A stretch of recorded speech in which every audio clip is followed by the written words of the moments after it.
Chers compatriotes, la RDC a besoin d'être sauvée. Pour être sauvé, ça demande votre contribution. Sur ce, suivez votre magazine Tosolamien avec votre humble serviteur, John Mulumba. Dans cet espace, nakoyamba bai politique nyonso, ba ya société civile, pe ba o nyonso bazali kosala musala malamu pona kotombola ekolo. Nayango, Olanda Miso, chaque lundi, mercredi et vendredi à 12h30 en direct sur Antenne A, la chaîne des références.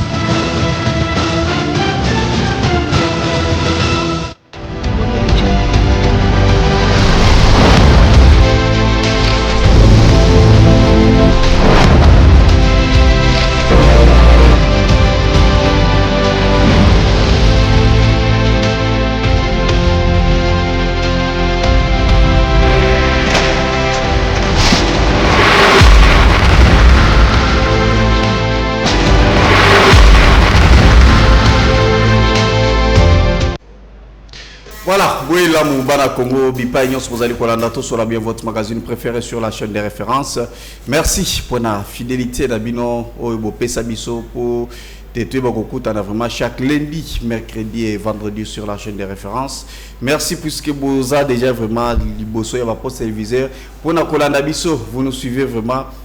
Surtout Bandeko, vous avez Kolanda Biso depuis Yakusu, qu'on a tous dans la province à Tiopo. Bana centre di Kongai Mombela, Bana Bunkonde, tout au Pesibilo Bambote, vous êtes tellement nombreux. Vous allez Kolanda Bissourma depuis Kamako, Kabungu. En tout cas, vous êtes nombreux. Gambandundu, Bana Kinshasa, Nyon sur la capitale. Tozali Awa, Poete Congo, et Ba Bunga, puisque Tozali Awa pour la cause de la République démocratique du Congo. Merci. Sur ce plateau, les lots, vous allez vraiment dans ma solo, auto Kolobele vraiment. Plus je suis en ville, à province à Kinshasa, surtout dans le secteur où est allé transport. Puisque vous avez vu ces 2 jours, en tout cas, Bakinoa Bamoni passe une dimension au Saranate, beaucoup de mandengeni, Tokotambola ndengeni, Misala Batokosara ndengeni. Donc, dossier à transport et Tungisaki, Banaboka et Belé, Tokolobela vraiment peu question sécuritaire, na Mambi, Matalville et à Ouvira, où les lopénés vraiment et Zongilissus. Na viseur, il y a AFC M23, en tout cas phare DCP à Kanyema Bogoté, mais on se pose des questions, bateau Bakendaki, Bazali Kolokalusu Nini, cause des alignés exactement. Phare DC, qu'est-ce qui doit être fait pour être Bitumba? Ici là, Tokosu qui c'est vraiment la question majeure, où ils allaient côté là vraiment problématique, il y a constitution, Nabiso, où ils allaient vraiment aujourd'hui au centre, il y a débat, Nakatia société congolaise, Tokolobeleango, Kakana. Dans le même chapitre, vous avez compris que Modeste Bati est le deuxième vice-président dans le Sénat, en tout cas pétition, et ils ont vraiment déposé. Les lots mettre en place une commission spéciale et temporaire pour être examiner pétition pour puisque déjà il y a eu 83 signature déjà basi signé on est ali maloba il y a eu mon pétitionnaire honorable sénateur Dani Kabongo to kolobelango sur ce plateau avec Nestor Koko, il est cadre na INC où ali parti cher ya président national Vital Kamerhe ndeko Nestor mboti na kebwela mbote ndeko mopanzi sango mbote na bae kongomani nyonso bipai nyonso bazali na pesi mbote na motonga na kobenga le prophète de la politique congolaise pe na tombelie bozongi malamu okati ya parlement esika azali ko siéger mwana mboka Dr Vital Kamerhe na lingina pesa mbote ya bokeseni ipa ya mbote mwana mboka Daniel Bumba oyo azali kosala ete bakinoa batambola makolo bana changu bana matete bana monga fula bana ipene batamboli makolo 2 jours likolo ya Bumba mbote nae na PCP Jacquemaine Chabani mbote oyo alobaki na moko ya ba conseil des ministres ete ba sécurité ezali na ville ya Kinshasa ezali nde rimer Jacquemaine Chabani mbote sika ozali na bakisi mbote ya mibale pa ya Jacquemaine Chabani peut être président de la République na moko ya lisikulu na ye oyo azali ko s'adresser na peuple na ye akoloba ete Kinshasa eza ingouvernable c'est-à-dire bako tambwisa Kinshasa te mais yelo ko la ministre intérieur ako yoka yango na pesi mbote na nge suki na ba député provinciaux ya ville ya Kinshasa o bako lia mituka o bumba pesa bango pona ko lire bango au moment que Kinshasa ezali ko kufa mbote na bango bipai bazali. Inconvénient aux ba député et opposition, hein, c'est ça, voilà les conséquences aujourd'hui. Mais kozanga ba député à opposition, c'est-à-dire quoi? Bango totinda bango dans l'Assemblée provinciale pour na kosala ni. Et puis ba député oyo basala makelele na Kinshasa oyo. Ba supplier na bango bazakuna. Soki tolobi ndeko Eliezer. Yepe atikela biso statut moko monument moko kuna na Assemblée provinciale. Oyo azo sala musala nini. D'accord. C'est ça. Voilà, merci beaucoup. Il n'est pas seul. Même aux députés, aux alliés wana pour le peuple congolais. Aux alliés wana te pense ou akaba jipe na mbongo ya bomba. Bozo sala musala te. Merci beaucoup, mon amboka Nestor Koko. Vous êtes cadre na INC. Maître Arnold Mbombolo, vous êtes cadre na Alliance pour le changement. Parti Chéria, président Mayango, Jean-Marc Kabound. Voilà. Merci beaucoup mon père de Sango John Nandenge Obengi Sibiso pour notre kabola makanisi na bai Kongomani à travers ba sujet au Sibiso déjà tikana nona kende na lombango kopesa l'homme politique le plus charismatique depuis 60 ans nos jours tout ce qu'on a constaté tous kaka na génération na biso président national et Alliance pour le changement mon amboka Jean-Marc Kabound Mbote. L'homme qui a dit non au détournement Yandeko Tshisekedi, l'homme qui a dit non à la mauvaise gouvernance Yandeko Tshisekedi, l'homme qui a dit non au changement de la constitution Yandeko Tshisekedi, l'homme qui a dit non à toute manipulation politicienne au Yandeko Tshisekedi avant d'être au Sala. Donc il est le seul à subir les humiliations. Il a voulu de vivre debout. Non, il a voulu de mourir debout que de vivre à genoux.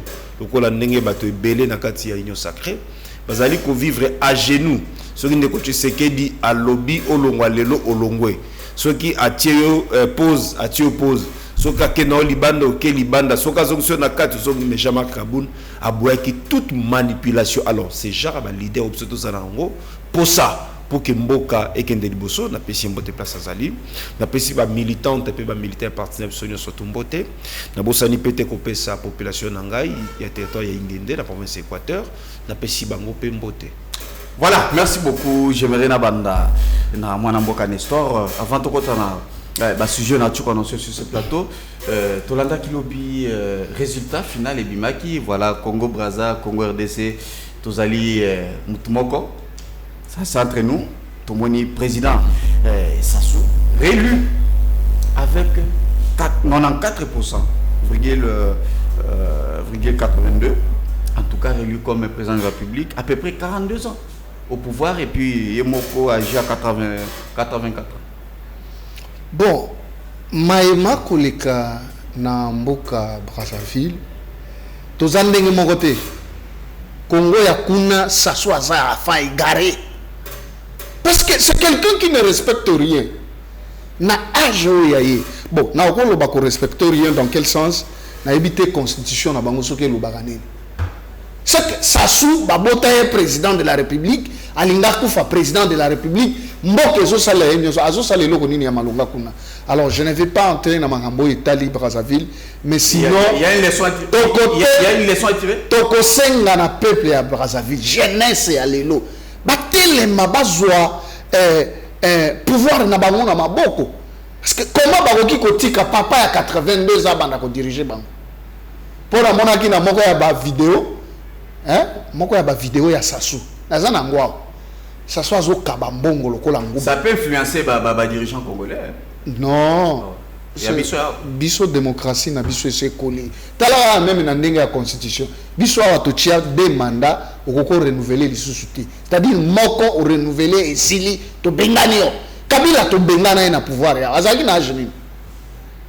Voilà, j'aimerais tout retracer na makambo et mambi matali transport totali vraiment ba Congomani surtout plus particulièrement ba na Kinshasa 2 jours ils allaient qui peiner au pessim boy. Pourquoi? Parce que si les bango taxe mususu ba renforcer contrôle, donc ba condition et les cas qui en tout cas ba chauffeur pour na bango batali ba moni en tout cas le lenga boy ils allaient ko simbate il faut tout gréver mais réunion moko et ko salema ministre national du transport provincial gouverneur en tout cas na association ba chauffeur ba sangani ils vont travailler dans une commission pour être ba ko régler quand même transport et komi kozonga quelle est votre analyse? Merci beaucoup na mutuna na yo na lingina zonga moi muke pona pesa maître Arnaud Dembote parce que na entrée de jeu nanga na pesaki bato ba kokoka kokamba ville na lingaki na sangisa ete na moto wana je pense que lelo tokozala wana na tina ete to loba pona peuple. OK.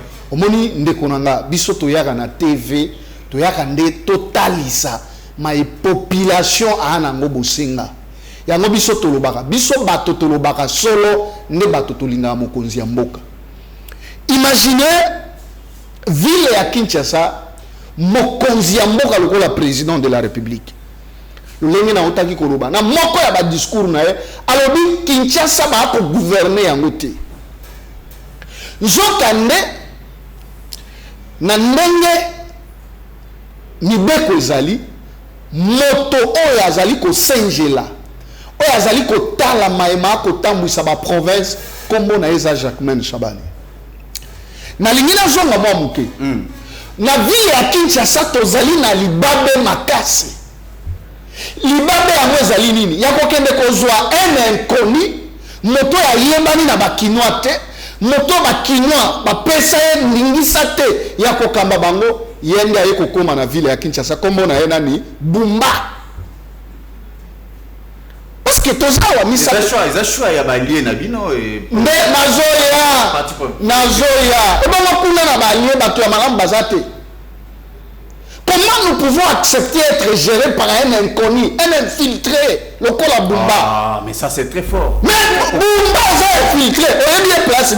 Il y a pas de sango. On a Bumba wapi.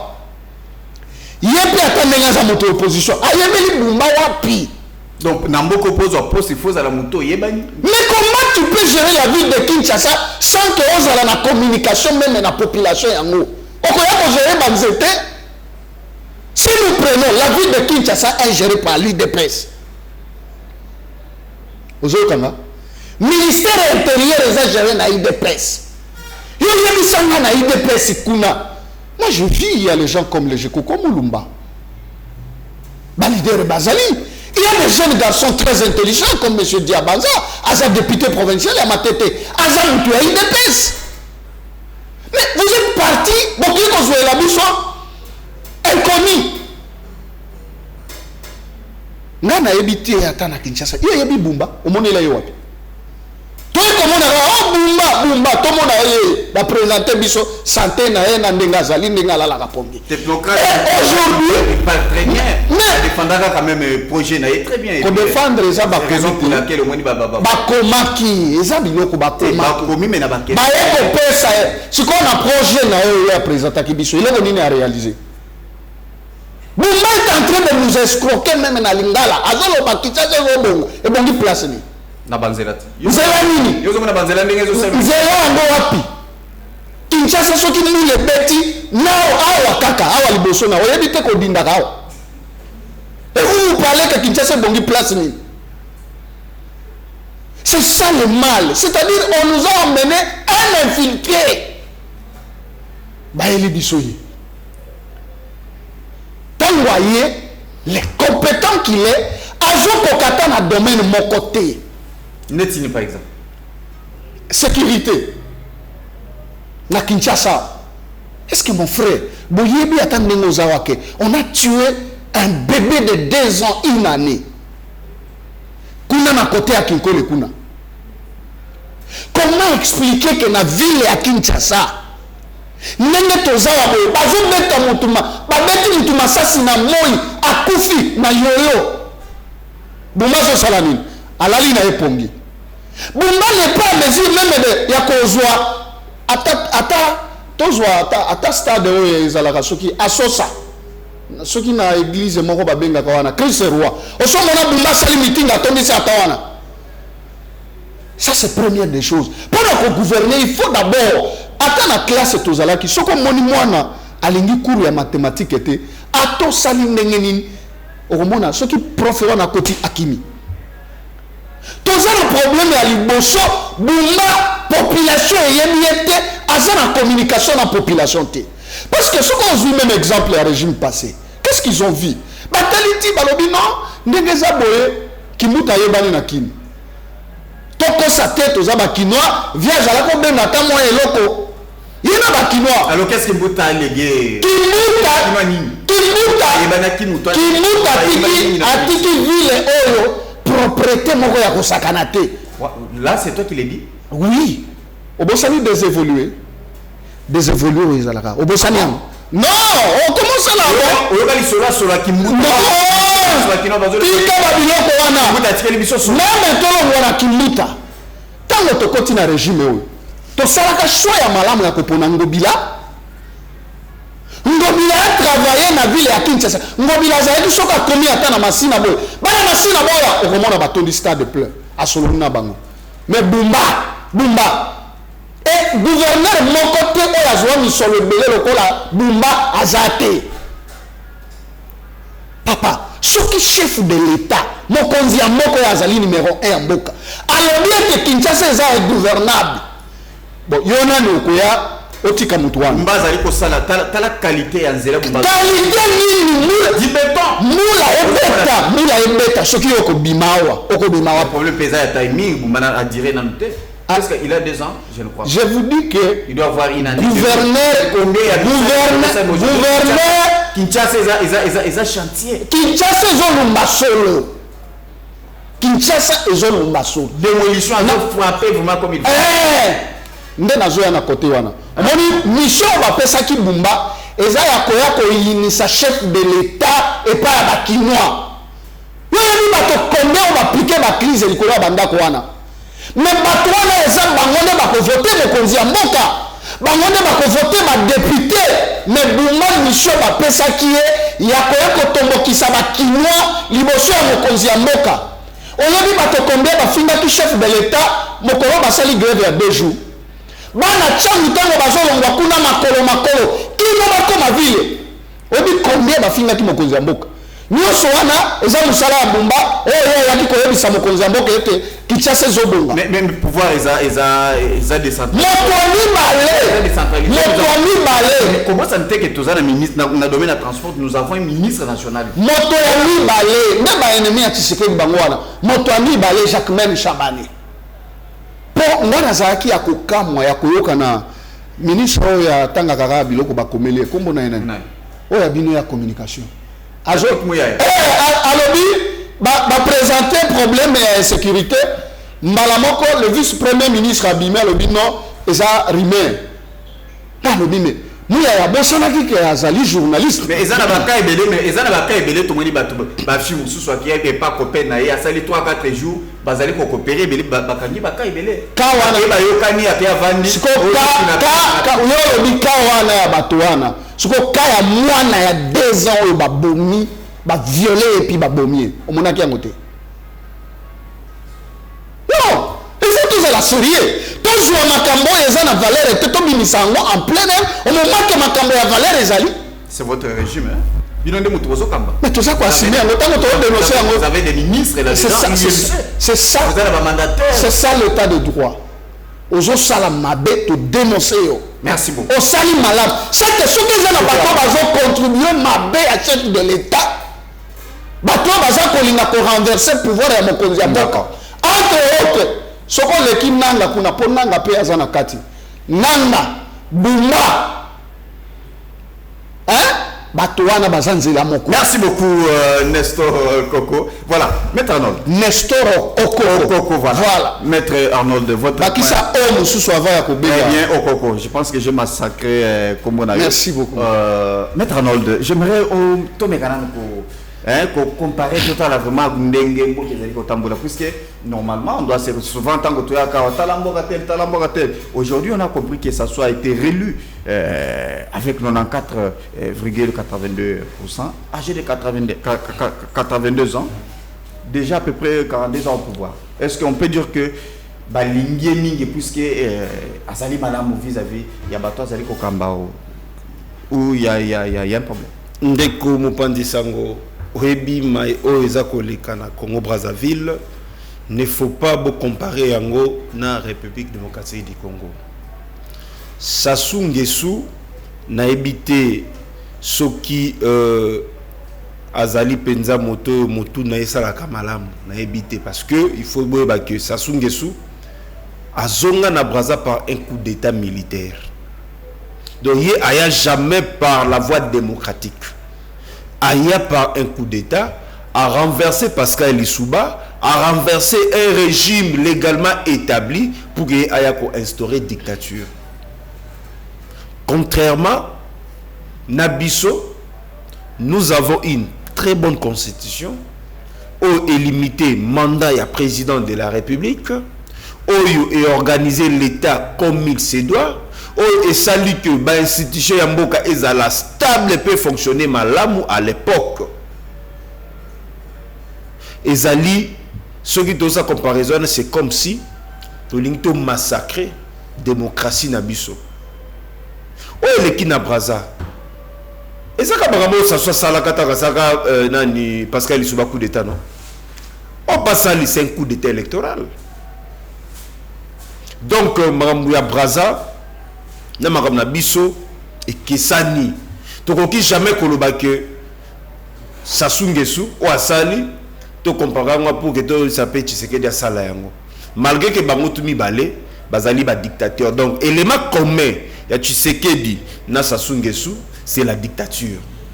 Soko moni kuna na ngambo mobali komona e Denis mwasi Antoinette awa soko ye mobali Antoine moi si Denise. Donc vous avez que bazana moi ba point de ressemblance commun. Ouais. Point de ressemblance à Motouya c'est la dictature. Ya vous avez que donc ba comme on a bango koto moi c'est koto bobal pourquoi parce que ba lingi ba fan de sa dictature. On veut que Ndeko Tshisekedi alingi emboîter le pas Sassou Nguesso comme Sassou constitution ya Brazza ba limita mandaté bango pe ba koloba que ça va te proposer une nouvelle constitution par un coup d'état pour que tu va pe ki kolongo la limitation à mandat. Donc on a que élément comme ya Tshisekedi na Sassou c'est la dictature mais tu sais que Tshisekedi boy ce qui Sassou Nguesso a instauré qui dictature parce que a équipé par un coup d'état militaire. Yo peut malgré a équipé par un coup d'état électoral en 2018 mais néanmoins va y a démocratie va y a élection au koki ko bloquer yango te toko kende ezali mandat na ya suka yoku to kozata une année ya glissement te une année kutebele kozata 2 jours ya glissement te après 2028 ce qui élection ezali te toko embeloka kabwe bima donc toko bimisayo na makasi toko bimisayo par la volonté du peuple. C'est faire aussi respecter l'article 64 de la Constitution. Okay. Merci beaucoup. Question la gestion de la ville-province de Kinshasa. Oyebi, soki ba service na biso. Et banda ki penza ko sala musala nango comme il faut. Lelo Daniel Bumba et bonga ki ba kangaye. Qu'est-ce qu'il a fait? Asalimi. Oyebi lundi ndeko. Na ebite soki lundi obimaki. Ngai lundi na 8 ans. Ya kotambola pe komona ndenge ba kongomani ba kinois baza kotambola makolo motalongwe de monga fula ti gombe makolo motalongwe de kingasani ti gombe makolo et puis bazala ki bango mote bazala ki troupe et bien on connaît koka ki même ko déclencher soulèvement populaire les mêmes jours là. C'est parce que bato baza komona moi blague pourquoi parce que biso ba congolais tout ça un esprit à revendication té. Admettons que les Congolais ont un esprit local arabe. Mais ce jour-là, tu sais que Bumba fait moderniser la ville de Kinshasa. Non, il fait moderniser. Vous allez il faut imposer ça et wapi. Ceux qui va chauffer, ils vont foutre un peu à l'État. Il faut pas foutre un peu à l'État. T'as la condition à mituka.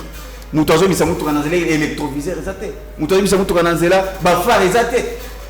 T'as la condition à baban au batozo van. Alors il faut batia bakiti, il faut makambo ezala bien. Mabeni Bumba asali soki ba chauffeur bazali ko boya ko somba biloko. Yoka chauffeur mon côté aboy ko somba ba document. Parce que c'est inconcevable que mutation de voiture na eto ya $10,000. Aboya ko somba ba document et coûter $500.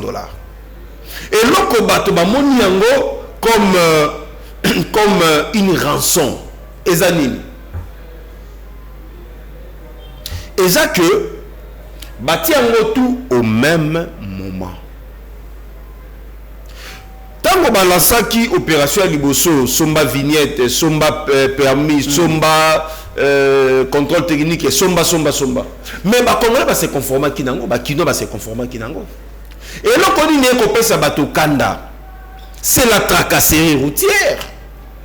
Pendant que nous t'a présenté un document, à présenter au permis, à présenter au contrôle technique, à présenter assurance, à présenter au Gnostu Basengaki. Ba bloquer document naïe ba l'obité, il faut payer sa biso 10 000 francs. Mais et là que Daniel Bumba Sali, à quel qu'on recruter Batou, à tiens bango nanzela, ça pour autant qu'on assurer salaire na bango. À tindi bango bibo que ne ko futa mana balabala. Donc Batouana, ba lisusu constitué comme étant une menace dans le paisible congolais. Il y a un moment où pesi batole boso kanda yami balé. Moto a salisi contrôle technique. Aka futimbongo. Ba bise matisa mutu kano likolo amatisi. Mutu va continuer à atali OK futambongo futi ba pesi yo avis favorable. Mais Bumba est silité. Ayeko alinga lancer deuxième opération. Il y a qu'on contrôler viabilité à Mitoura, mais contrôle technique relongé ça kinini. Et ça qu'il faut contrôler viabilité à voiture. Que ceux qui ont un contrôle technique n'engagent pas n'amboka bapaya, au côté d'un contrôle technique. Ceux qui voiture na yo, ils ont un problème, il y a frein, il y a qui détecter frein, bah ça le dévi, bah pression de vieux qui ne ont gisamu tout canayon avec tambola. Ceux qui ont silicé bah vérifier ne bah besoin avis favorable. Ce qu'on Bumba sali bongoté. Il a rançonné Batou, a vu mbongo ya Batou, a escroqué Bakinois. Après qu'on s'est rendu à l'obino, tu peux contrôler les sous viabilité ya Bamituka. Et l'eau que pesi ba Congomani Kanda. Parce que ceux qui Bumba Zagi a besoin à contrôler, mais rôle à contrôle technique, bon on a l'équipe. C'est que faut la cause c'est la Batou mbongo ya mano somo na que Monsieur Daniel Bumba, d'accord. Na bamboka o ezali sérieux, je le dis bien, mboko ezali sérieux. Régime ezali sérieux, président ezali sérieux. Daniel Bumba arrosa même pas ta chef du quartier. Mais si quoi dans la mboko ezali moins sérieux comme la République démocratique du Congo. Parce que ndeko Nestor a condamné Daniel Bumba. Tobeti maboko parce que moto moko te na Kinshasa akoki ko appuyer Bumba. A appuyer Bumba c'est Kazali Ndoki. Mais Daniel Bumba tolandaka interview. Il y a secrétaire général, il y a IDPS, Augustin Kabouya. Tango a lobby que Kopes a même mis tout pour que le gouverneur soit élu. C'est légal. Or, c'est la corruption. Donc, IDPS, ça y est, a institutionnalisé la corruption. Il y a un moment où il dit, Nadibanda Mboka, à une certaine époque, alors que la rétro-commission est légale dans Mboka Nabiso. Or, ailleurs, la rétro-commission, c'est la corruption, ce n'est pas légal. C'est l'immoralité. Mais Ndeko Tshisekedi na régime na ba institué. Mais on compte jamais combien Ndeko Daniel Bumba incompétent ou Tshisekedi azali compétent. Moto ya sali choix na ye na un incompétent, ye mo azali nani. Voilà, moto oyo asali choix na ye. Parce que Sokotali, président de la République, est issu d'où? De l'UDPS. Madame la première ministre, Aotuapi, UDPS. Vice-premier ministre de l'Intérieur, Aotuapi, UDPS.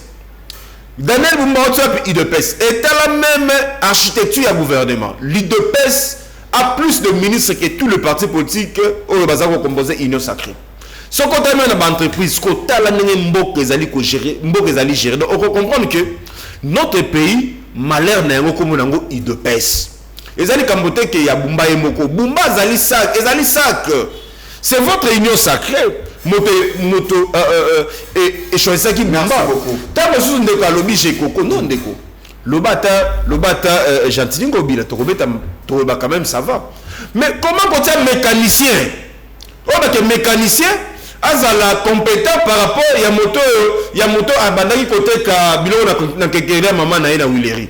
C'est pas moto mais bandaki moko. Merci beaucoup. C'est bazaki préparé té. O abandaki côté ka na kekele ya maman na e. O azaki na mécanique na e na garage na Kingabwa. C'est dit comme politique ya mboka na biso. Merci beaucoup. C'est politique moko pas basée sur la méritocratie. Merci beaucoup. Les messages passés. Je pense que Congolais bozali ko komela biso. Bozali ko benga. En tout cas, bientôt tu kozwa quelques appels et puis tokopé sabino matin et puis message na bino botika yango toko tanga yango. Voilà. Toko tanga question étali sécurité avant to comment na mamali comme on a besoin constitution. Cette fois-ci vous aurez peut-être moins 2 ou 3 minutes. Ouvira, tout le monde qui vraiment ouvrir en dengue qui envahi par l'AFC M23 à un moment donné, ils ont quitté Bagongara Bangomoko, mais aujourd'hui, Ouvira, ils ont dit vraiment, ils ont un viseur, il y a Barbel, il y a des tensions. Qu'est-ce qui s'est passé? Merci beaucoup, mon Panzi Sango. Nalinga Kinazonga, moi, mon cœur, et pas à Maître Arnaud, Maître Sassou Nguesso. Na président Tshisekedi bazandenge mokote le lenge nini constitution na biso na ya Brazzaville ezandenge mokote soko lobi dictature na Félix Antoine Tshisekedi Chilombo. En tout cas là je doute fort parce que yo moko yebi oza opposant lelo ya Tshisekedi et vous étiez ensemble et que Tshisekedi vous met à l'aise. À l'époque, Jean-Marc Kabound, Azalaki, secrétaire général à IDPS, Ayebi et Tshisekedi, Azalaki na condition d'une vie. Tant que dictature Azalaki ko régner na mboka oyo. Oyebi ke na mboka oyo ezana muntu moko jour moko à permettre kaka perturber cortège à chef de l'État oyo tobengaka Armand Tungulu oyebi sort na ye akufa. C'est-à-dire Etienne Tshisekedi a vivre siégé et pas militaire, même pas que les toilettes qui passent. Mais Lelo, Jean-Marc Kabound et Sika Zali, na pesi mbote na Kingabwa, azako tambola librement. Ça c'est de un. Je ne veux pas être ici l'avocat de M. Jekoko Mulumba, mais il faut accepter que si Kingabwa est tel qu'il est aujourd'hui, cité à Kingabwa, Kombo nango eza Jekoko Mulumba. Qu'est-ce qu'il a fait pour citer comme Anandenge Zali et puis tout le bateau? Moi, eloko moko na ko lakisa que Jekoko aza mutu moko population ba lataye na motema, le fait que Jekoko Mulumba ba votaye aza na prison. Je dis bien aza na prison. Na mboka oyo bazalaka bato mibale. Jekoko Mulumba ba votaye aza na prison. Moto mibale ezaki nde na province ya Maniema. Le sénateur Salomon Kalonda Skadela ba votaye azala abima meilleur élu na province ya Maniema na ville ya Kindu. Aza awa na ndolo élection l'équipe a voté pour dire que moto ba kinoa balati na motema te bakoki ko voter. D'accord, rapidement on doit gagner le temps. Maema koleka na munyele ko Congo. Biso lokola ba Congomani ya solo tozali toujours derrière FARDC na biso oyo baza kolala pongite bazali wana pona ko batela ekolo oyebi mboka na biso ba dongolo miso bazali ebele. Et je suis en train de comprendre que bato belé ba ko sunga chef de l'État te parce que na moment oyo mokonzi ya mboka akoluka kotia kimia na kati ekolo na biso mais ba mususu ba kolala pongite na ba discours ya ba division ba discours ya kokabola bato pe ya komema kanda na mitema ya bato. Surtout likambo tolingi tokota ya constitution. Est-ce que ndeko nanga lokola mopanzi sango lelo ezali vraiment tango ya biso ko lobela makambo ya constitution? Non, j'aimerais constitution toujours quoi.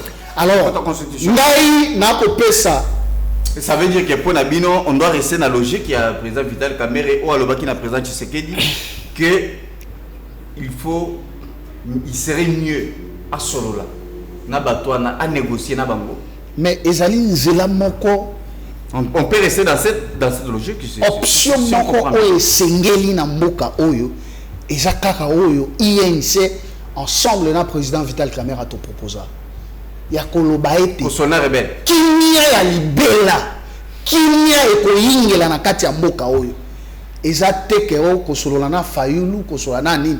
Il faut d'abord to banda kosolola na Monguna na Rwanda. Na Rwanda. Et puis l'isolo ngweza la l'isolo moko sincère. Na M23.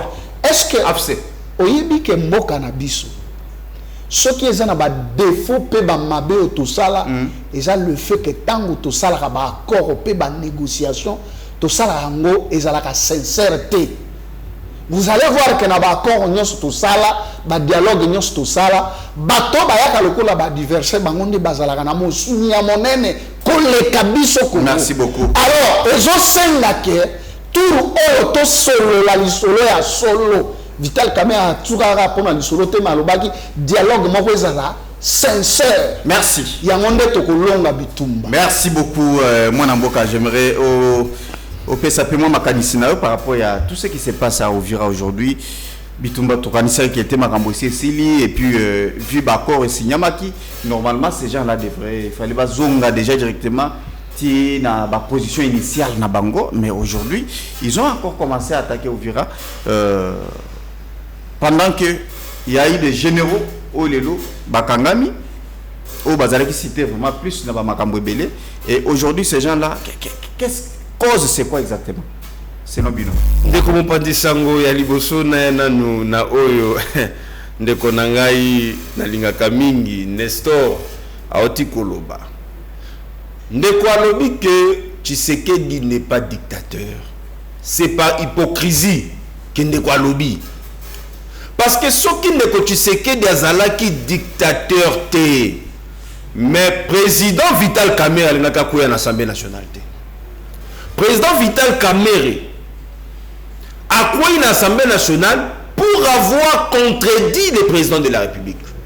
En contradiction, il y a président Vital Kamerhe ndeko Matato Kita, c'était une contradiction intelligente. A Fingaki Tshisekedi, mais après ça qui proposition naïe parce qu'elle dit que non, tokoki kosala tout oza kosala. La seule voie au ekomemabiso na kimia ya mboka c'est le dialogue national et inclusif.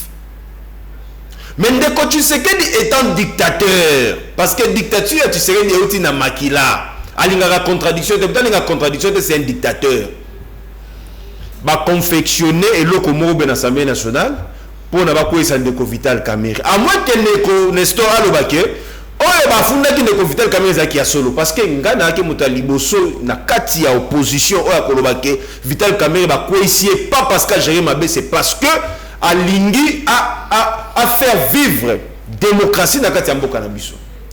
Mais moko na ye ayeko bandeko Tshisekedi n'est pas dictateur. Mais pourquoi le président Vital Kamerhe mais pourquoi vous parlez que Tshisekedi puisque l'Assemblée nationale les Assemblée nationale il y a une caisse de résonance c'est une caisse de résonance tout le monde va député à la constitution Mopandi Sango ozali Mopandi Sango kende na mikono na Assemblée nationale ba député bazalaki kolinga ba voter pour la motion président Vital Kamerhe mais pourquoi président de la République a reçu la biso bongo les députés eux-mêmes il y a vraiment que président Vital Kamerhe pour na privilégié Kimia Saginini a démissionné ce que dialobaki qui est makambo ayo kandeko ndeko pas disami oyo ngana zo bisayo ayo ki pe oyo ngana zo bisayo ndenge oyo ngana zo d'abord mutu ayebi no salaire na été ayo salino makamni ya malonga et mutu ayebi no salaire na été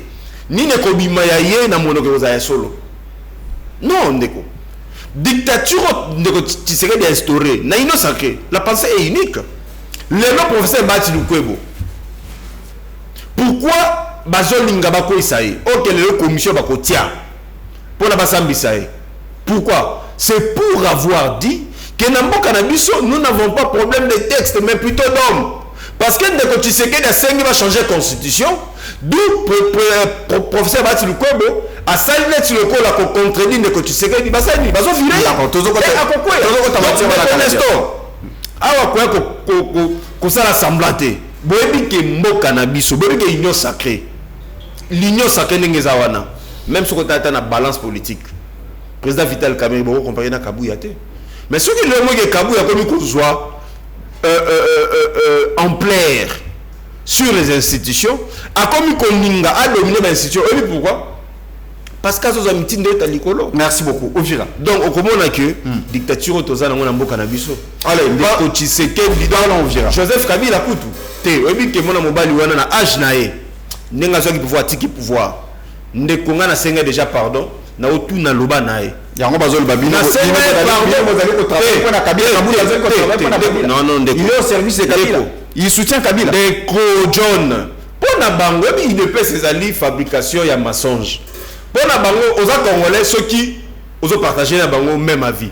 O ko ba Rwanda ka mukolo ko lobano na Tshisekedi. Siko bata bongo oza bongo de bandengeni. L'élément union sacrée INC. C'est les tout premiers partis politiques au Black Gaza qui ont expérimenté des dictatures il y a de Tshisekedi. C'est l'INC. Merci beaucoup. Parlons Vira. Il faut route na ko zapper na ngango. Nazo ndeko lobe di shekoko ndeko. Tetala. Oui na mboko so ba ba valeur. Ba otia shekoko te. Parce que rien que passé à Moutou. Oui na mboka mususu en politique. Bataka même passé na yo. Au Salanini dans le passé. Aux Akinani dans le passé. Moi tamuke. Ba musicien ba musicien ba mingi banane. Tu as ba mingi banane. Miibi. So mo moto misia a MBA. Trop moibi. Aibi mbongo akopesa musicien. Ba banane ba melibani.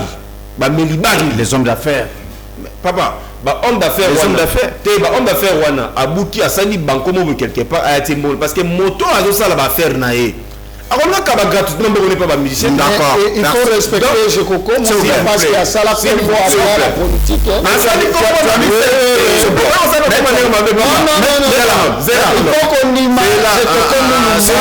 parce que je coco mon basali combo avant aya na politique s'il te plaît. Biso la Kinshasa awa, biso la Kinshasa vers les années 80. Et zalaka na moto mo banda osaka succès asumba na nganda. Nana ça succès pour le cas sumba na nganda na Kinshasa. non ça s'il vous plaît. Merci. Asumba na nganda. Asala succès. Et puis le quoi va django. Et puis s'il vous plaît. Quoi va django. Natana ba django. Muto wa django. Angbali mamone. Masala succès. Est-ce que bali modèle. Merci beaucoup. Les autres étaient encore au s'il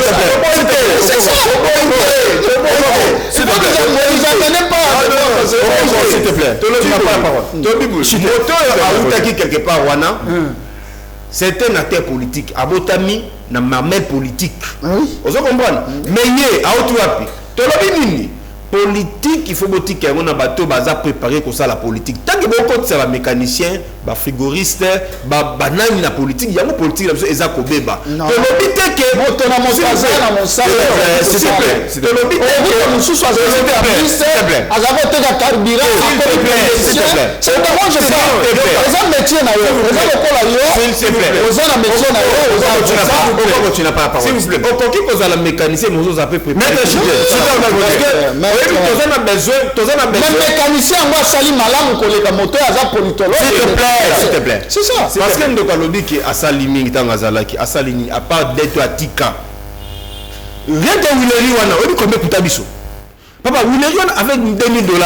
Donc comment ça le asali wana? Merci beaucoup. Mais quand même on merci on va évoluer. Ndeko. Tu as une minute pour revenir. Biso toza ko senga na ndeko Tshisekedi. Ayoke la ba Congolais baza ko kufa mawa. Ayoke la ba Congolais oyo nanga za ko boma mawa. Soki za copie ya ye na nanga ayebisa biso. Soki za li copie na ye na Kagame ba yebisa biso. mboka ezali sous menace tala pona ko la sa complicité de ko Tshisekedi na bato na na mambo za ko leka na est mboka ezali fragile. Nous n'avons pas la cohésion nationale mais il y a même si je quoi ko kabola ba congolais ezali ni changement ya constitution et puis bazo ba nini to ko changer yango na nko. Merci ndeko yango neto yango zo mona lelo parce que tolobela mo Uvira ba mboka so belé comme mélanger donc ndeko Tshisekedi il faut aibisa biso cop nini azana ngona nanga parce que liboso za kakabo bon opposant to petit changement de constitution ba constitution même une équipe dans centre Nganda le même jour au bango bazali ko polinga ba tia texte provisoire pour la constitution gomezaki tombé directement ba lobelango lisusuté lelo ouvrir ba lisusu ko za la menacer à moins que ndeko Tshisekedi ozala complice. Merci beaucoup. Merci, maître.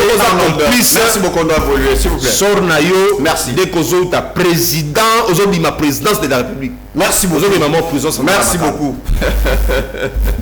Parce que ça, voilà la beauté de la démocratie, s'il te plaît. S'il te plaît, on doit mettre au bima boité. L'aime sous baro kangabiso. Mais la démocratie. La démocratie. Combien de maître, s'il te plaît, on doit évoluer. On doit évoluer. Pardon. On doit évoluer tous. En tout cas, message et dans le message et puis on va prendre quelques appels puisque l'appel les ali Kokotamiki. Voilà. J'aimerais tout que na maman na likambo tous ali kolobela. Awa dossier état changement il y a constitution.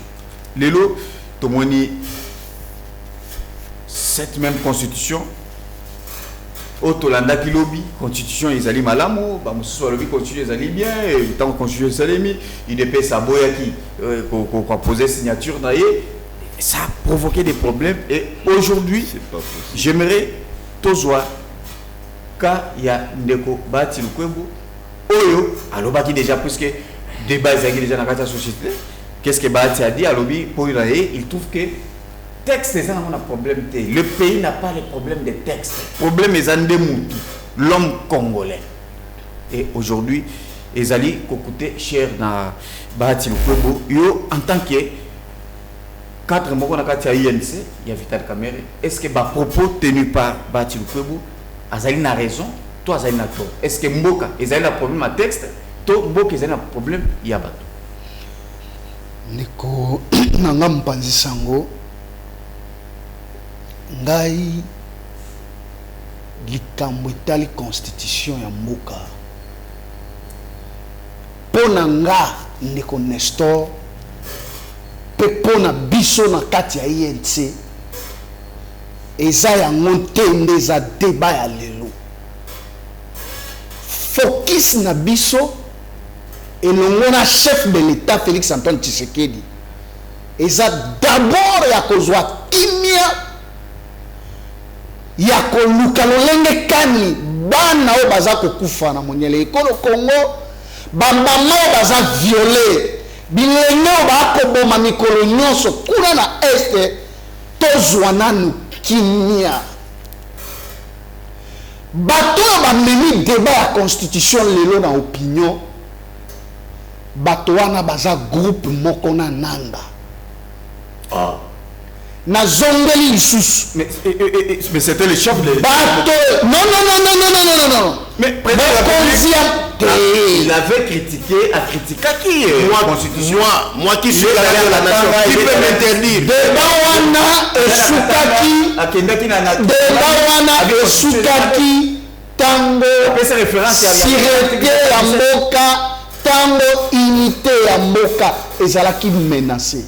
Le chef de l'État pour le moment Azako se focaliser mobimanae amenae Azako la pongite na tina ya kozongisa d'abord bomoko unité na kati ya mboka.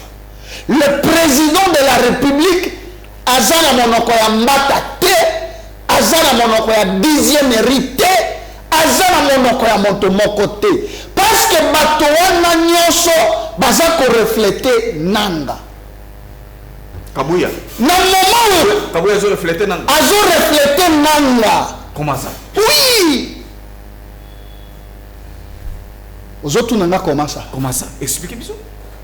Ce que nous avons dans la constitution à Abimisa, attendez la biso, article 219. Article 219 de la constitution et le Biboui.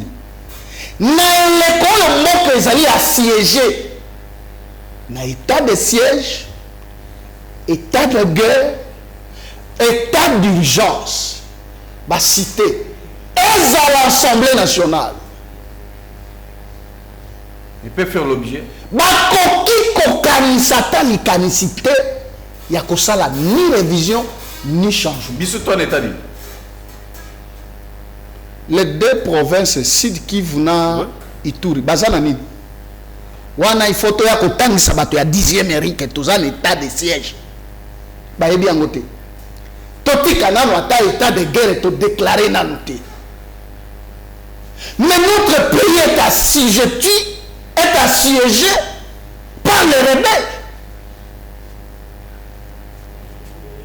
Siko, article 64 Lobiboy.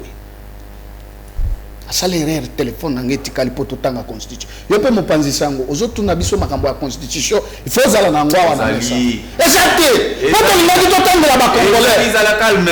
Continuez, on va dire. Article 64 de Bible. C'est la mission constitutionnelle. L'autre siko et sika na otanga ki kombo na enani.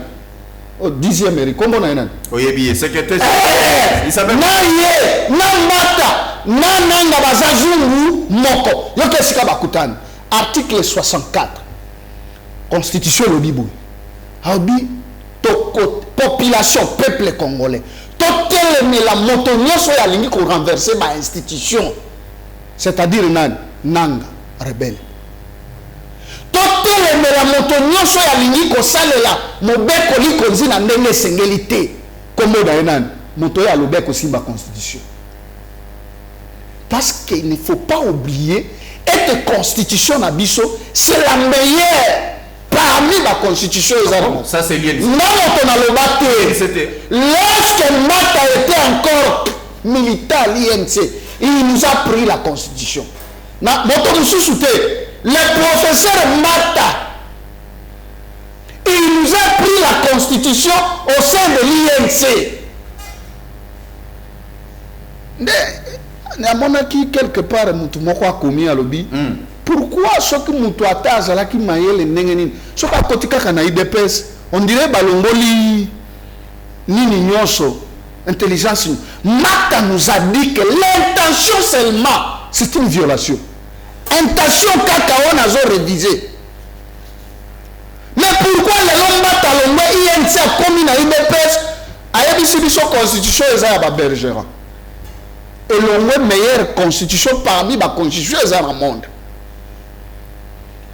Dis-moi, constitution est empêché Lumba place Nini pour mon Misa Kinshasa. Pour Toloba qui même Makamwango ya Bumba. N'a pas sabi nos exemples moko. Est-ce que vous savez que ville et Aloualaba Ezaki créé comme province en 2015 et ce qui 2007. C'est-à-dire quoi? Na Aloualaba caniveau ezalaki te, hôtel de ville ezalaki te, université ezalaki te, aéroport ezalaki te. Assemblée provinciale les a quitté. Est-ce que vous avez des IDPS, maman? Vous avez des IDPS? Non. Mais maman Fifi Masuka. C'est pas possible. Moins de 7 ans. La meilleure aéroport de la République démocratique du Congo aujourd'hui est Zawalaba. Donc c'est que l'IDPS constitue une menace pour nous. Mais comment la province, l'Assemblée provinciale, le bureau sur l'État, le niveau ezali, juste quand on a coquillé, il y a des gens qui ont si la constitution qui dit Lumba et qui dit Maman Fifi Masuka. Est-ce qu'aujourd'hui vous ne partagez pas? Est-ce que la constitution des autres qui savent de la mission d'avion neuf? Vous ne partagez pas les mêmes avis avec l'IDPS puisque le président Nayo a l'Ungwaki, puisque tout le monde a qui sur l'attaque qui s'est gagné. Vision à IDPS ces années. Pour le but que Barouchan. Vision, le quoi la mitine zao. Il y a des sangs vision à IDPS. Bouka Finga Kosa. Vision à chef de l'État. Le chef de l'État dit qu'actuellement, il faut qu'il se atos soit Kimia, tout ça la unité nationale. Chico, il y a des sangs. Ah, on comprendre Chico. Ça s'est fait à l'époque même de Kabila. Kabila au pouvoir azalaki na écart munene na PPRD. Écart munene azalaki. Kabila kabwana na PPRD na tango ya azana pouvoir. PPRD azako que chaque fois indépendant. Et c'est la même chose qui se produit aujourd'hui. Donc apparemment l'IDPS n'est pas qui se quede azo kanisa makambo mususu l'IDPS mais ozoposana ke Tshisekedi ayibisaka biso déjà bien avant comme le président de la République abi constitution ezali malamu te biso mokolo tokozo pouvoir on va changer cette constitution. Ngana émission le moment constitution qu'on réviser yango yemoko constitution apesa nzela quand est-ce qu'il faut réviser. Mais le problème est que dans le climat actuel, papa, il faut à la liboma, il faut à la nanga. On m'a dit na nenge tozali ko bika mikolo. Il faut à la lokola nanga ndelo ba makambo ya changement de constitution. Ndeko nanga ba yekolo Congo baza ko luka limpa ya kolia. Merci. Ba yekolo Congo ba ko luka lotiniki. Ndenge tozotoka awa ngai nayo. Chité. Pona nini?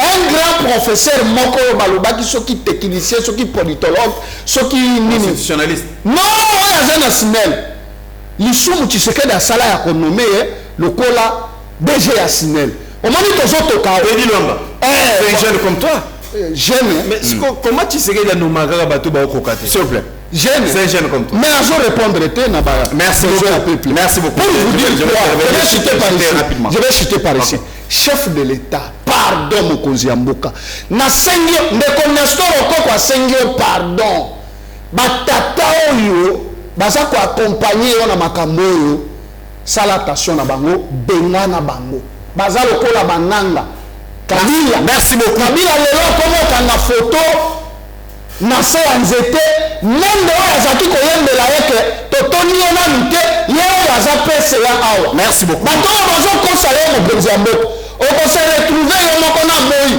ndenge Kabila akomi kose retrouve yo moko na moi otiki bakabila na Kinshasa s'il te plaît mokonzi ya mboka pekisa bango ndenge opesaki mot d'ordre na conseil des ministres ete communication il faut ezala coordonné. Merci beaucoup. Pekisa bandoki oyo baza kontia wana moto makambo kindoki ezate otolobela mboka kindoki ate ndeko constitution namoni déjà basi ba pese ba piste ba matière et c'est bimi moi je pensais que Okoko akosa la même morale na Kabuya mais ezoka musangai apesa kinga nini ezoka musangai non mais bazana union sacrée non union sacrée normalement vous devez il faut comme une union sacrée réflexion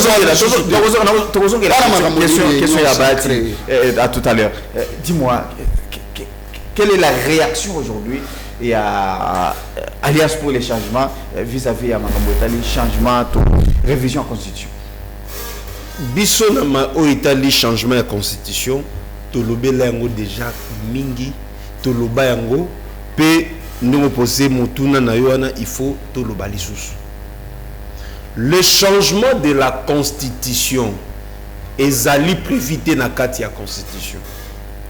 Et ma théorie à droit constitutionnel et lobique, lorsque modalité à changement, il y a constitution, ils allaient préviter que bato balingi va changer constitution, cela constitue un coup d'état constitutionnel. Et coup d'état constitutionnel est différent d'un coup d'état militaire. Il y a juste une juxtaposition. Coup d'état constitutionnel, donc vous renversez le régime constitutionnel. Et le coup d'état militaire, vous renversez aussi le régime constitutionnel par la voie militaire. Donc il y a moi là de Kalobi que moto azan na même likanisi ya ko changer constitution na moto asimbeli mboka mando ki bango tu bazali ndenge moko. Mais awa lingi a épargné de ko Tshisekedi te. On peut parler de ko Tshisekedi te parce que yende moto alobaka ngai gara nation nani akoki ko pekisa ngai pa bango avec orgueil nyonso. Nani akoki ko pekisa ngai n'a changé constitution a évité que constitution changement dans les profiter dans la constitution tout un président de la République donc moto pour être président de la République osez battre que changement de constitution c'est-à-dire profiter dans la constitution balingi va utiliser frauduleusement l'article 5 de la constitution pour dire que non le référendum non mais est-ce qu'il y a une loi il y a une disposition dans la constitution où ils allaient pour péquer ça changement constitution naza koya ndeko naza koya article 5 de la constitution et l'obité que référendum ne veut changer constitution. Article 5 de la constitution et l'obinine. La souveraineté appartient au peuple. Il exerce soit par élection, soit par le référendum. C'est-à-dire que le référendum, à 4 articles 5 de la Constitution, est institué comme étant une expression de la volonté populaire au même titre que les élections. Donc, c'est une imbécilité, pour dire ainsi, de croire que il faut savoir. Article 5 de la Constitution, quand même. non, la République. la République, oui, Ouais. oui. Ce que la République. Non, soyons élégants. La République face à Banane. Face à bateau, Soyons élégants. face à bateau, on va dire sans sa République. Toujours la République, face à bateau, on va dire sans sa République. Il y a un lobby que, quand l'article 5 de la Constitution, n'est pas le référendum, dès le lobby qui veut changer la Constitution, c'est une imbécilité. Pourquoi dans le imbécilité? Basali qu'on confondre n'a pas Constitution, un peu comme ça, des lois Constitution à France. Et instituer référendum, et organiser référendum. Et organiser, on a 4 types de référendum. Référendum législatif, référendum constituant, référendum d'initié partagé, et c'est que les référendums locaux. Et c'est là que prévu, il y a la constitution française.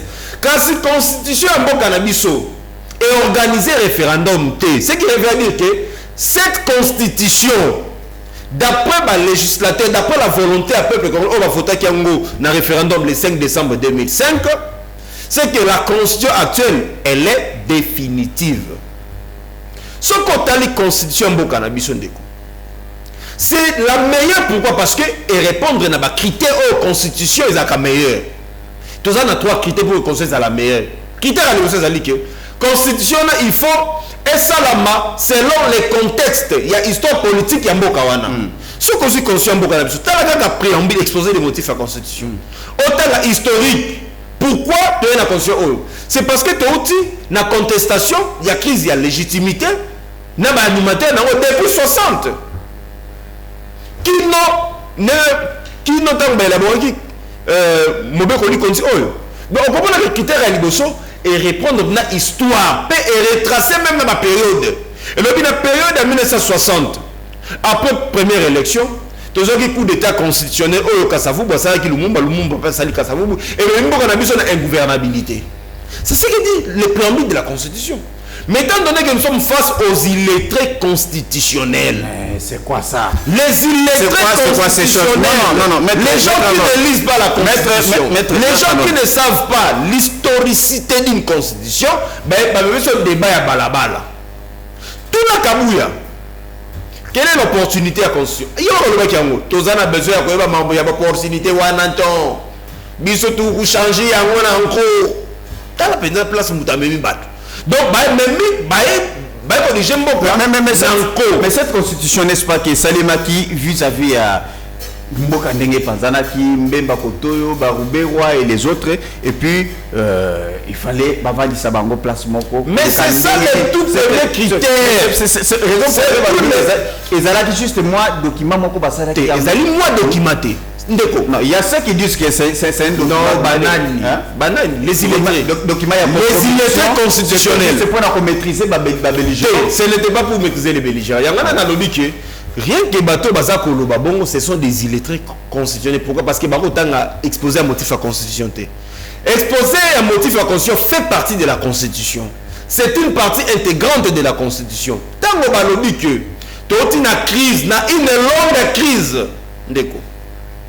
Qu'ils n'a pas rébellion, et tu as un coup d'état. Mobutu a qui pouvoir en 65, pas quel mécanisme? Pas un coup d'état. Maintenant, l'actuelle constitution est pour régler le problème à coup d'état. Désormais, Motokozo Kaka par élection. C'est ça l'histoire. Il y a constitution en Bokanabiso. Critère est mis balé. Constitution, il faut répondre au moins 70% les droits et libertés fondamentales du peuple congolais. Dans la constitution Abisso. Au moins, on a du premier article jusqu'au dernier article.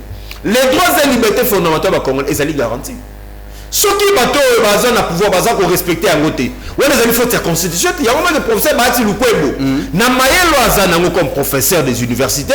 Alors, dit que non, le pays n'a pas un problème de texte. Parce que tout est prévu. Constitution et le salaire. Constitution et le logement décent. Et le l'eau, électricité. Et le liberté d'expression, liberté d'opinion, liberté de pensée, liberté de religion. Et le toutes les libertés publiques au monde. Et le yango. Liberté d'association. Ndeko. Biso le on a quoi? On a la conscience, la liberté d'expression. C'est une liberté publique. Aujourd'hui, la Constitution prévoit à 70% les droits et libertés fondamentales des Congolais. Et le tout dernier élément, et le plus important, c'est que la Constitution, il faut approuver par le peuple et un référendum. Le référendum, c'est un vote. Okay. Il dépasse ma mère à Batoné Bazani. Bango bakolito na sanzete. Bango bakolito ko finga. Bakolito ko buka. Bakolito ko gérer mboka. Et au moins que tant bakoti na pouvoir. Tu sais que je suis bloqué par la Constitution. Est-ce que la Constitution est bloquée de Tshisekedi na nini? Parce que Daniel Bumba. Mais tellement mon candidat Daniel Bumba, il n'y a pas une mauvaise troupe, il n'y a qu'un mauvais chef. Ce qui ne Tshisekedi a que les incompétents. C'est qui est Mourazanani. Parce qu'un président de la République compétent, a compris jamais communer les incompétents. A compris jamais vous a entouré avec des incompétents. Moto anomakaba incompétent de coup. Il m'a pas nani. Oh, dans la République, nous avons besoin que la compétence de gérer. Mais c'est la même constitution des alliés puisque Batouana aujourd'hui, Bazo Tawapi. Bazo n'a pas parti politique. Bazo Ndeko. Ne faut pas que tu aies de personnes généralisées quand il y a de personnes. Bazo n'a pas parti politique. Il de personnes dans la. Il y a majorité. Il y a majorité. Comment la majorité est constituée? C'est prévu par la Constitution. Non. Comment la majorité est constituée? Donc, au niveau de la majorité parlementaire, il y a une sacrée, et ça va soba. Non. Et ça va t'amener les basali. Mais ce sont des partis. Non, Ndeko. Le président de la République a un pouvoir discrétionnaire. Yoko continue à faire président Boyi. C'est lui qui nomme. Donc, il y a une Magambouanate. Il y a trois noms. S'il vous plaît. Tu dis trois. Non, à Kokipe Kobo, il y a trois Komboana. Alors, il y a trois Kombo tout. Zela Batindi est un ancien mécanicien ministre. Alors, ton ministre, il y a énergie. Abino, comment comment un ancien mécanicien a ministre énergie. Merci beaucoup. C'est son pouvoir discrétionnaire. Donc, comment que bateau et balingi ko changer. Merci beaucoup. Pendant que modalité dans les alliés prévité, c'est un coup d'État constitutionnel. Merci beaucoup. Constitution, elle a changé par trois manières. Par trois manières. Manière a besoin par un coup d'État, soit militaire ou constitutionnel. Il y a mis par la révision, par la révolution populaire. Il y a mis ça tout par la transition. Batuna Noana, il y a eu de pèse. Bafanda Benaba et Bisabiso. On va changer attention par quel mécanisme. Merci beaucoup. On a besoin de ça dans la raison. Merci. Il y a un moment que tant qu'on comparer IDPS c'est un groupe Morobo Babenga force du progrès. Ça constitue une menace contre la nation et contre la sécurité. Groupe Wana, Moussa Ngozani, Kobeta Kabato, Basana Basousiat, Bakanyo Bakeko Sambi Saona Kati. Tola Kati Mboka. Merci beaucoup. Ndeko. Nanga kuna ba osali. Ndeko. Nanga kuna osala nini? Pourquoi na Ndeko? Nanga kuna osali. Tu as 30 secondes. Nanga kuna osali. Nanga pe nanga osali. Asali. Ako kanga batu ko attendre bango sur procès verbal. Donc ozomona ke la Kinshasa, tu as la force du progrès. Merci beaucoup. Oh, tu sais qu'il y a tiens. Merci. Merci beaucoup. Voilà, nous allons prendre les appels après, s'il vous plaît. Nous allons appeler Nabino na Souka. J'aimerais toujours quand il y a Modeste Bahati, automona qui pénètre vraiment pétition. La pétition a été signée par pétitionnaire dans Wezaki honorable Dani Kabongo. En tout cas, a déposé qui a depuis Mokolo ya lundi et aujourd'hui il y a une commission. La commission en place pour examiner cette pétition. Tout dictature. Alors, personne qui va les démocratie, tout dictature. Voilà. Kotala, ma propos Yabati, Kotala, dossier, le lengue, dossier à Kamere, vous allez président Nayo, Ndenge Lekaki, et puis, Nandenge Bamemi, il y a une commission en place. Comment vous comparez et puis vous analysez ça? Dans tout ça, Eza. Nako pesa kulutu nanga papa nanga le sénateur Bahati Lukwebo azala makasi banere ezala solide Monisikoki démocratie. Maseka déjà pardon. Mais Dani Kabongo Lobi, pardon naie, son pardon n'a rien à voir avec. Azala makasi. Voilà. En tout cas monanga Muto est répété. Kulutu nanga banere nae koma so. Ba sibisa dictature. Zambe abate la molema nae po apengwa te. Parce que ezana bato omoni tango tozolo bawa Tshisekedi n'est pas l'omniscient, l'omnipotent. Faut savoir que kuna oki komona kabongo ezana bato moko bazo muna aza même au dessus ya Tshisekedi ta bato wana tokolia ye bakei balie mais baye bake ba professeur Bahati Lukwebo baza parmi bato oyo baye na kati ya union sacrée baaki kotia moi force tant autozui régime oyo. Il ne faut pas négliger ça, ce sont des leaders d'opinion. Bahati Lukwebo baza soki troisième force na kati ya union sacrée. Ne place tokomona sikoyo est-ce que Bahati azalaka na ba député to azalaka na ba mais ba sénateur na ye moko déjà ba désavoué. Nde yango to bureau ya moko des avoués déjà Bahati. On m'a dit déjà bango moko bato ya bato na ye moko nanu. Soki kombo na nani oya mbushima yo. Kila. Ngoi Kasanji. Ngoi Kasanji. Nde place wana tokomona est-ce que azalaka na ba député ya solo to azalaka na ba usurpateur. C'est un peu ça. Force en lui, notre aîné, Bahati Lukwebo. En tout cas, Nzamba batte la bannière na epo na ba AGP bazali ba ku moko baza kozwaka isa malamu. Mais comment vous trouvez Félix Tshisekedi face à ba situation où ils ont comme la lié de taille, bateau ba edaye, bateau ba le grande force au sein il y a majorité parlementaire. Comment vous trouvez tant puisque tout le monde a Vital Kamerhe et qui et l'équipe les lois Bahati et à quoi le bapienne. D'ailleurs ce n'est pas la démocratie. Les Camboué au sein de la famille, c'est que dialoguité était ngana pesa ngam Congo. Bosala musala la bino je ne vais pas. Comme implication voilà nazo pesa ba orientation. N'est-ce pas que la démocratie? Parce que besoin mon peut-être tu sais que la zotinda mutu moko te. Na biso le moko. To comme en 2018 Kabila il faut abimisa dauphin. Abengi F Soso a présenté Bango Matata Paul. Ba ebisi soki ozara na matata tokoti kabino mi balebosa la campagne to bini. C'est comme ça Kabila yako sala Bango ko apesi Bango vie Mulanda. Obo benga ka Shadari. Jenani Mulanda. Ah c'est que Kabila zaki démocrate.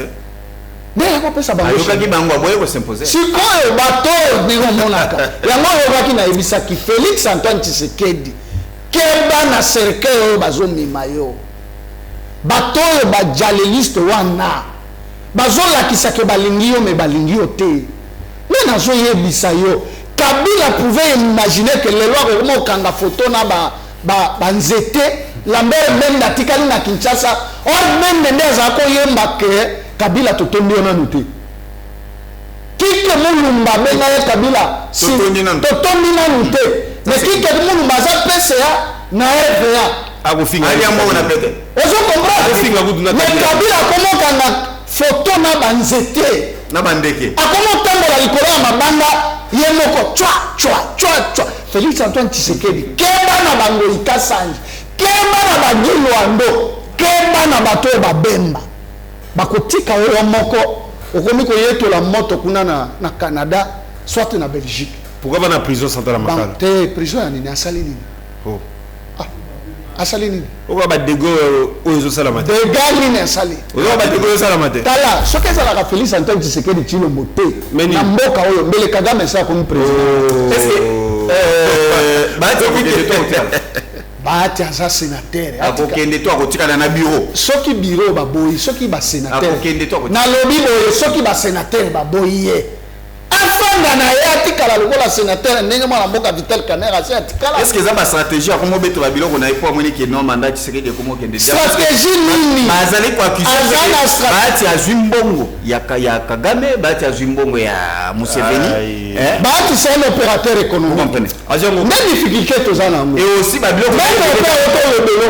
oza koteka carburant na kala ozala bisoki babenga ni kambiste Kadhafi wana zo baga comment lingo koma mbongo ndenge moko na baati c'est ça le problème baati asomba ba hôtel ya Bukavu wana avant même aya na politique azana na société civile. Est-ce que baati asimi mbongo kala? Merci beaucoup botika babiloko wana ya mettre dossier à Bati. Dans 3 minutes, puisque nous avons quelques messages à lire et puis tu reçois quelques appels. Dossier, il y a professeur Bati Lukwebo. Ils ont confirmé une fois de plus encore que Ndeko Tshisekedi Tshilombo Antoine, c'est un dictateur. Vous voyez pourquoi Ndeko Nestor Aboy Kokota Makamwana Nabozindo? Parce que Bango INC bazaki victime de dictature ya Ndeko Tshisekedi. Et donc kaka aza koboya, ezaki kozana courage à koloba vérité que Ndeko Tshisekedi Tshilombo zali dictateur. Tshisekedi alongola vitalité, ba député ne balongola vitalité. Oui, parce que la majorité parlementaire ils ont constitué autour de la vision anani, le chef de l'État. Et même bonji o azawana na tiaye, balongoli na budget. Alongo budget penza a démissionné na budget. A démissionné na industrie. A démissionné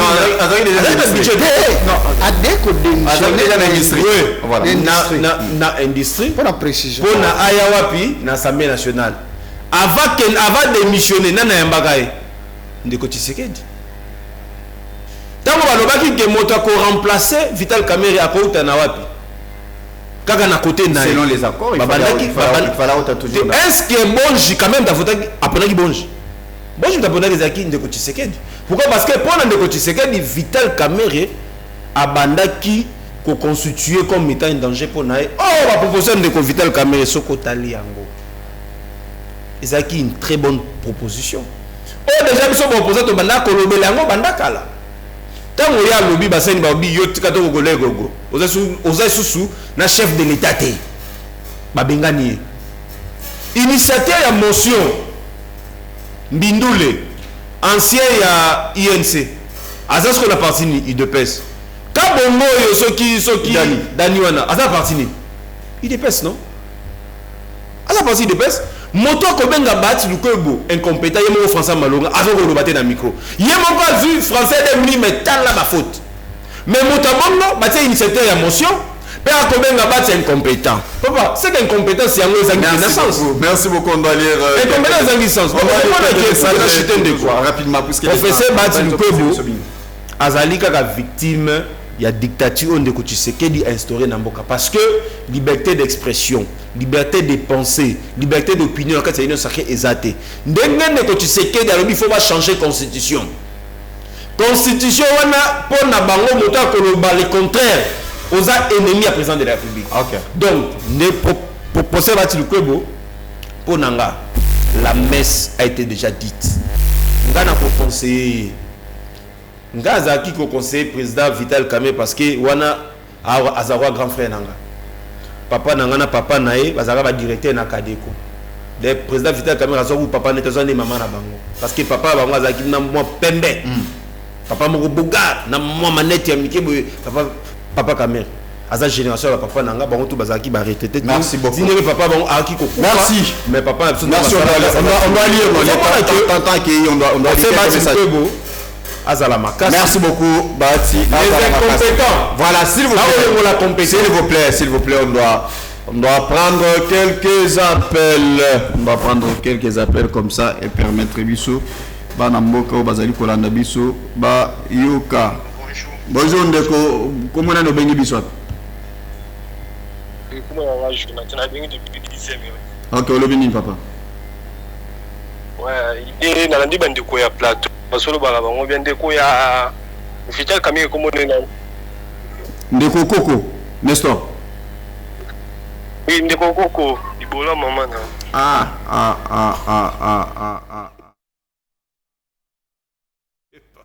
Omoni Marambango. C'est pas possible. Oui, la Marambo, c'est. Avec Wapi, c'est genre. la 10e chose. 10e Wapi, limité. Voilà. To boy à Rambo Pénèvre ma pour. Comprendre qu'à la suite. Pour Naba Biloko. En tout cas, pour Naba Botirali Pénèvre, on est désolé, hein. On est désolé. Voilà la raison pour laquelle Tolingara Pénèvre maté. Tolingara té. Non,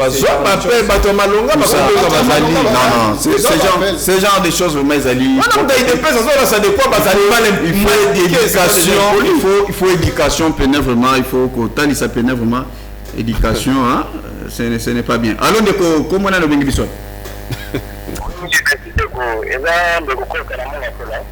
Rapidement,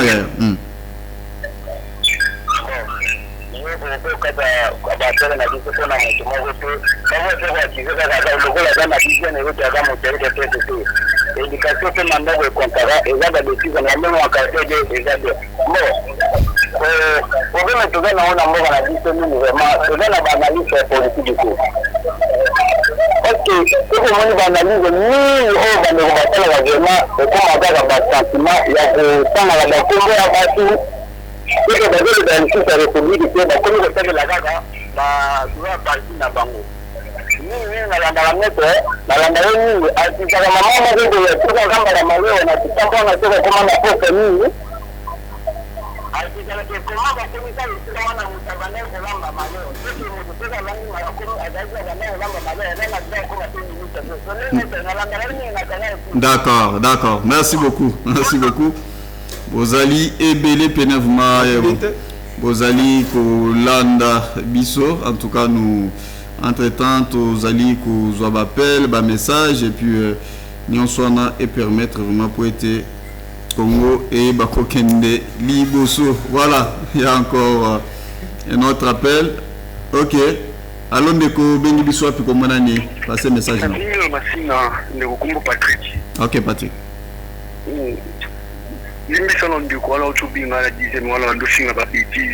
Merci, Télémissier. Mais,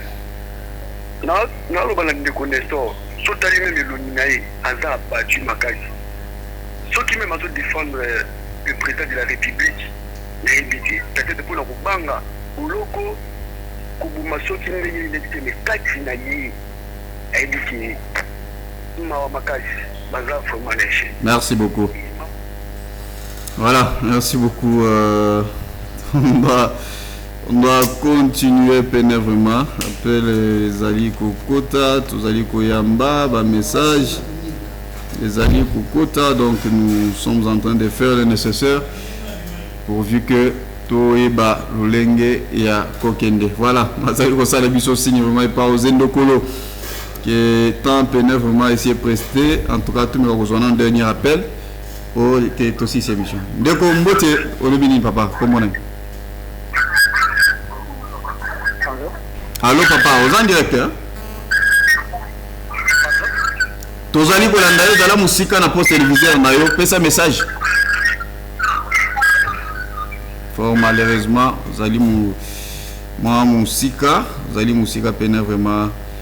Na poste téléviseur na yo pona ko landa biso to tangata ma message moko parce que ba message pe leki ebele pene vraiment message leki ebele to tangata ma message moko voilà ozali nande komoko azali ko benga komeli biso pene vraiment depuis Bujumbura voilà depuis Bujumbura ndeko qu'est-ce qu'il a dit exactement. Voilà, mbote mwana mboka nazolanda émission na yoto sola bien depuis Bujumbura na Burundi comme nanga Jean-Claude Mukombe Daniel Bumbaza na faute. Cela provient du ministère de l'Intérieur et du Transport. Mboka est divisé en deux pour lequel va changer constitution au lieu qu'il y ait un dialogue. Voilà pour na ya lobi faut pas changer constitution puisque mboka na minute yo les alliés vraiment divisés en tout cas Yasuka yango puisque elle est belle. Allons Ndeko. Voilà.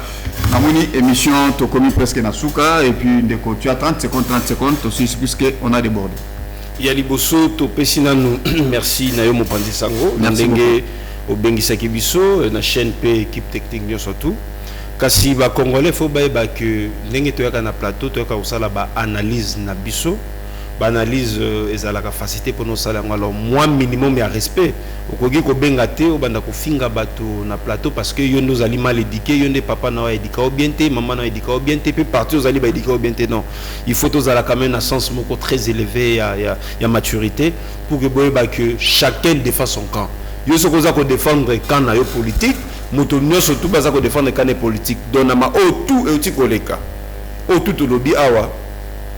Centre na yango ezali ndeko Félix Antoine Tshisekedi rapidement. OK. Yende moto azali chef de l'État. Yende moto azali président de la République, il est le seul qui avait prêté serment. Le seul qui a été élu comme président de la République. Il faut ayeba ke mboka na biso ezako kende malamu te ba meka ko arranger gestion na bango. Merci beaucoup. Pour que lobby mboka na biso ezala. Merci beaucoup. Ogoro.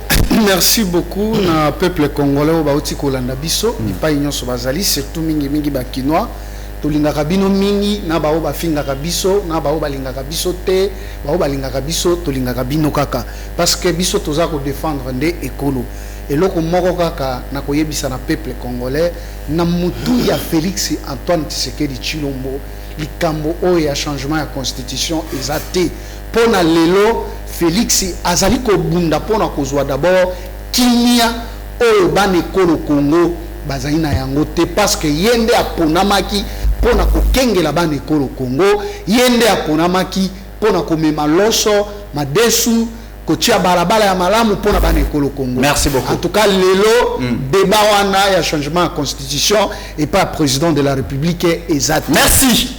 Merci beaucoup Mwana Mboka Nestor Koko. Merci beaucoup Nabande pour tout bazui libako ya kolanda biso sans oublier il y a eu des couples na moni ba komeli biso bazali kolanda biso couple Trésor Moké motema ya Maman Merveille Missimi. En tout cas merci beaucoup pour la fidélité puis tambo pesa biso pour na kolanda. Merci beaucoup na cadre ya mois de la femme to zali ko profiter pour na repesa madame Grâce Mbemba en tout cas bonne fête vraiment ya moi. En tout cas, merci beaucoup na Nana Kalambaï derrière la caméra. Merci beaucoup na Osé Indokolo mixage. Merci na Jean Donga kuna tozali vraiment na régie finale. Merci beaucoup na Kikasa qui était également avec Nana Kalambaï. Tosuki apona lelo que Dieu bénisse RDC. Au revoir. Ah. Yangande votre contribution. Sur ce, suivez votre magazine Tosso la Bien avec votre humble serviteur John Moulumba. Dans cet espace, vous allez voir une partie réservée à hommes civils. Et nyonso bazali kosala musala malamu pona kotombo l'école. Nayango, Olanda Miso, chaque lundi, mercredi et vendredi à 12h30 en direct sur Antenne A, la chaîne des références.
Services et offres avec la super app Tout en un. Télécharge dès maintenant l'application Maxit sur App Store et Google Play. Orange est là. En janvier, la fête continue avec Canal+. Le bilan est plus que positif, hein. Bonjour. innocent, courageux et brave. On fera bien notre boulot, vous inquiétez pas. Tout ce que j'attends de toi, c'est que tu te détendes. Ah, je crois qu'il l'adore, les mecs. Commencez l'année avec les nouvelles saisons de vos programmes préférés. Jusqu'au 18 janvier, le décodeur HD est à $10 dès la formule Access. En plus, la parabole et l'installation sont offertes. Et pour que la fête soit encore plus belle, profitez de toutes les chaînes et de